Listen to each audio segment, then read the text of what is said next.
definition of the capitalist mode of production as a whole, which is the third position. So if you agree that labour superexploitation is endemic and essential to the capitalist mode of production as a whole, then you have to ask the question, where does it fit in the theory? And my argument is that specifically we need to amend both the concept of surplus value and Marx's volume 3 concept of prices of production in order to include labour superexploitation. So if you remember the ABC lines that I was referring to earlier from Marx, under labour superexploitation, it requires another category of surplus value, which is at the same level of significance and essentiality, if you like, same ontological level as absolute surplus value and relative surplus value. So with labour superexploitation, there is an increase in the rate of surplus value because variable capital is less. Now, in that sense, it shares something with relative surplus value. But the reason that variable capital is less, i.e. wages are lower, is for a different reason. And it's because the workers basically buy and consume fewer use values.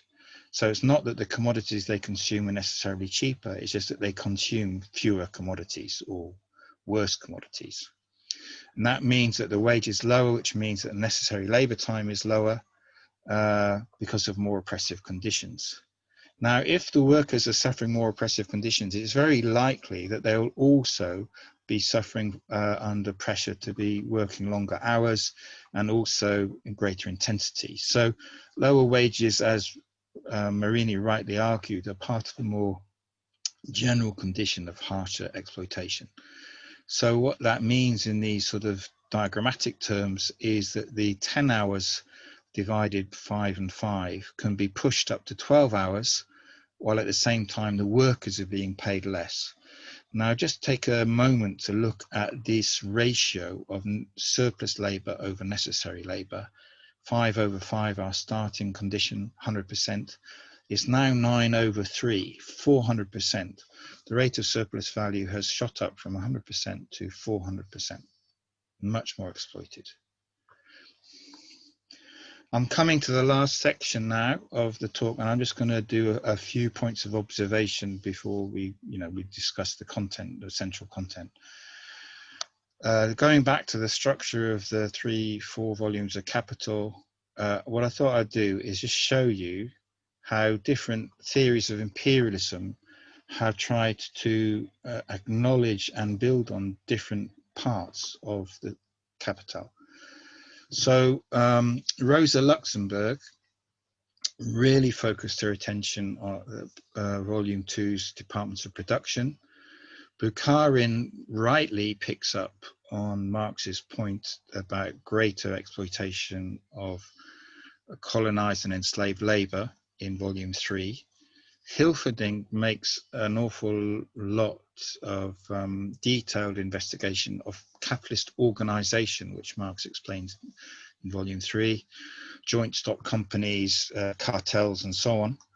Now, it's interesting where Lenin and Kautsky both fit. Kautsky actually had a good concept of Marx's theory of rent, but he doesn't really, he actually uses Marx's letters more than Capital to explain his theory of imperialism. And Lenin, the relationship is even more indirect, it's even less direct.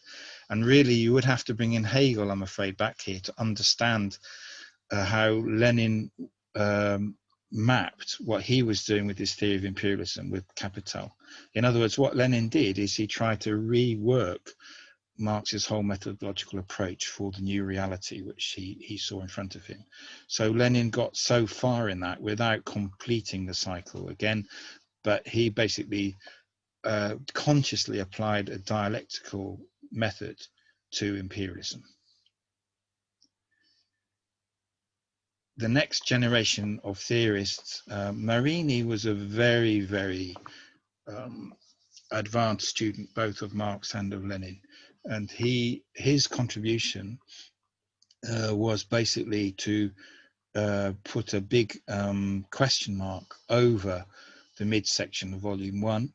And he more explicitly changed volume 2, and he said, look, this reproduction of commodities between commodities for consumption, commodities for luxury consumption, commodities for means of production, it's not the same in Latin America as it is in Britain and Europe.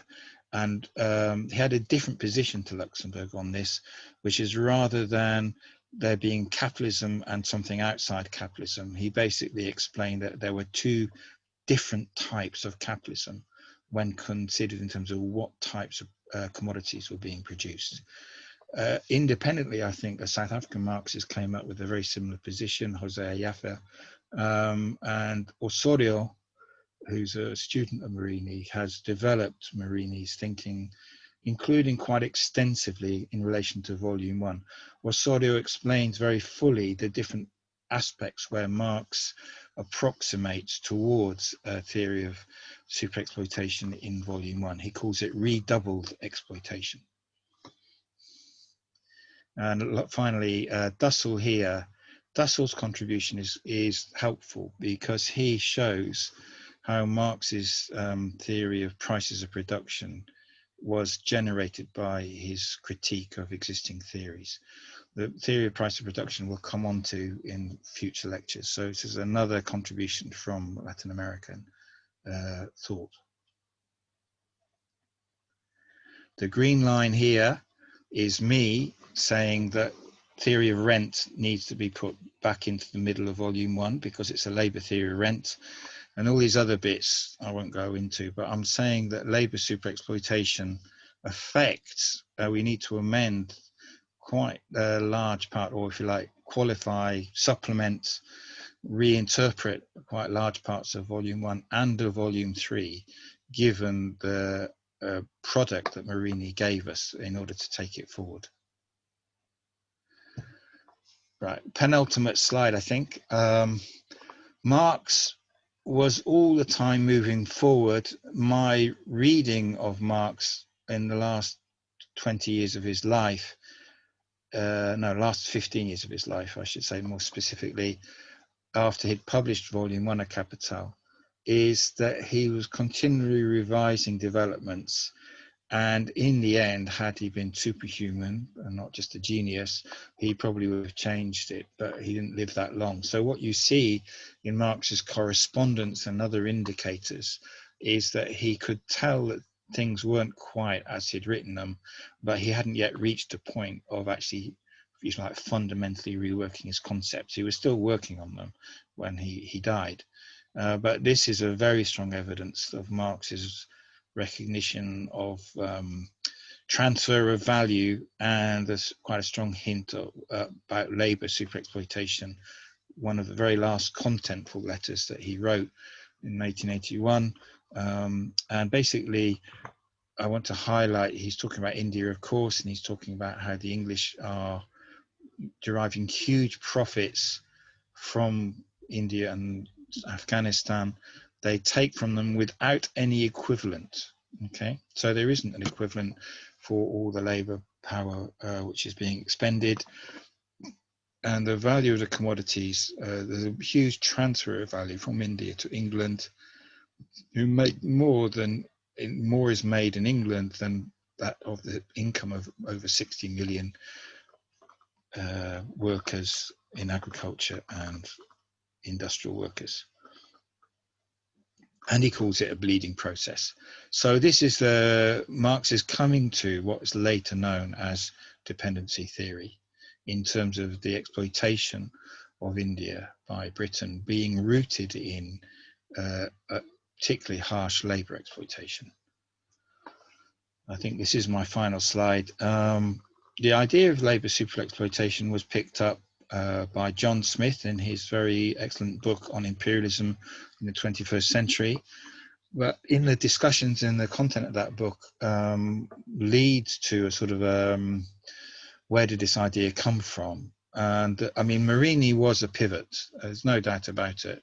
But also there is a history of the idea even before Marini, and it does go back, in fact, to the experience of African Americans in the United States who encountered an indifference, to say the least, in terms of the leadership of their own Communist Party.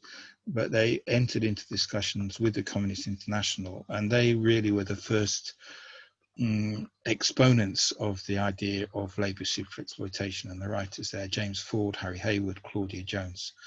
And then there is a certain patchy, I would say, maybe I haven't got all the parts of the story yet, but you can see that in general terms, the theory of labour super exploitation was generally associated with the Marxist wing of movements fighting oppression, and colonial oppression being foremost among them.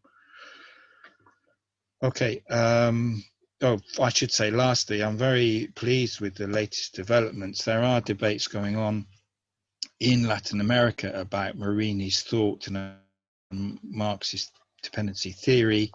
It's a very live debate in Latin America, and I'm very pleased that it's now also there's some development from John's work and others in relation to what it means in our sort of part of the world. And I like particularly the approach of Van der Linden and his group when they talk about relational inequality. I think that's quite a good general conceptualization. Alongside absolute surplus value and relative surplus value, we have this sort of relationally unequal surplus value, which is super exploitation. That's it for now. Thank you very much.